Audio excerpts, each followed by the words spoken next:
So this is just an introduction, an overview of some of the materials that we have on this site available for you to see. And why would you want to see any of this? There's lots of different facets of the science of information. It probably touches lots of areas of your life maybe you haven't thought about before, or maybe you've been curious about some of these things and you just want to dig deeper. As an example, if you're watching a DVD, there's information on your DVD. It's encrypted in a very efficient way so that several gigabytes of information can be stored on one small disk. When you're using your iPod also, there's music that's encrypted on there. It's stored in a very efficient way, so lots and lots of songs can fit on a compact device. And moreover, this comes up a lot when you're communicating, when you're sending emails, browsing on the web, or making bank transactions, things like this.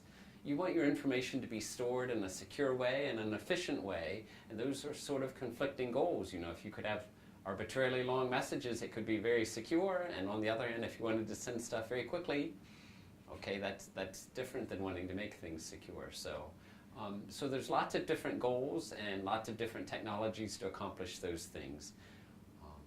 At the heart of it, there's some mathematics, some probability theory, some information theory, and these classes are often taught separately, and we're trying to blend some of the ideas so that you can see how probability theory is used in the study of information theory. And we're trying to make connections with things you might be familiar with.